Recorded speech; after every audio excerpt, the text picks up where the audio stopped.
तो guys class 12th में topic है foreign exchange market and foreign exchange rate. तो जिस रेट पे करेंसी दूसरी करेंसी से एक्सचेंज होती है उसे कहते हैं फॉरेन एक्सचेंज। तो जैसे हम यूएसए वाला कोई आदमी इंडिया में आएगा तो उसे अपने डॉलर्स को रुपए में कन्वर्ट करना पड़ेगा, और इंडिया वाला अगर यूएसए जाएगा तो उसको अपने डॉलर्स रुपए को डॉलर्स में कन्वर्ट करना पड़ेगा वहाँ खर्च करने के लिए। तो फॉरेन एक्सचेंज क्या होता है कि जिस रेट पर एक करेंसी दूसरी करेंसी से एक्सचेंज होती है। तो हम जब किसी दूसरी कंट्री में जाते हैं तो वहाँ की करेंसी ज़्यादा और किसी दूसरे देश की करेंसी बहुत कम रेट, मतलब ऐसा क्यों होता है? कहीं हमारे को $1 मिलने में 85, 89, 90 रुपये लग रहे हैं, कहीं पाउंड में और ज़्यादा लग रहे हैं, कहीं रियाल कुवैती दिनार में और ज़्यादा लग रहे हैं, नेपाल में कम है। तो ये अगर हम इस कंसेप्ट को समझें तो डिमांड सप्लाई का खेल होता है सब। ये क्लास 12 में है कि जिस करेंसी की जितनी ज़्यादा डिमांड होगी तो उसका एक्सचेंज रेट हाई होगा। ये तो नॉर्मल सा लॉजिक है, जो चीज़ की डिमांड मार्केट में ज़्यादा होती है उसका रेट क्या होता है? हाई होता है। तो the more you demand currency the more will be the exchange rate. अभी डॉलर की ज़रूरत है, हमारी जो यूनिफॉर्म करेंसी जिसको हम मानते हैं, स्टैंडर्ड जिसे माना गया वो है डॉलर। तो डॉलर जिस रेट में कन्वर्ट होगा उसी को हम इंटरनेशनल रेट मानते हैं अभी। वैसे तो कुवैती दिनार, ऐसे बहुत सारी करेंसी जो महंगी हैं। तो जिस देश में जितने ज़्यादा रिसोर्सेज होंगे उसकी करेंसी उतनी ज़्यादा हाई होती है।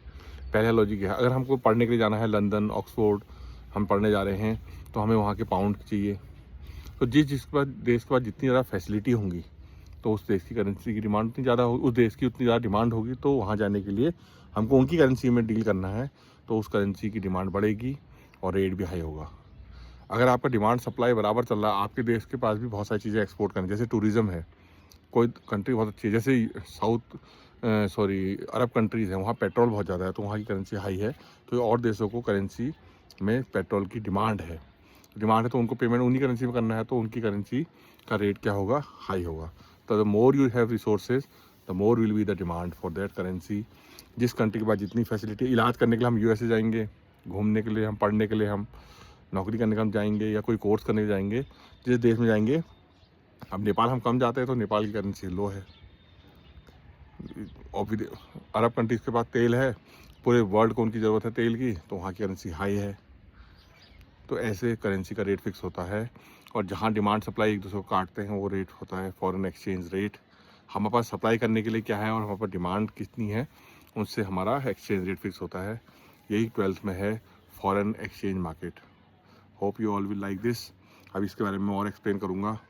Please like, share and subscribe, follow करिए और देखिए क्लास 12th का जो बोर्ड में एग्ज़ाम है कैसे कैसे क्वेश्चन आएंगे। We will keep on discussing. Good day.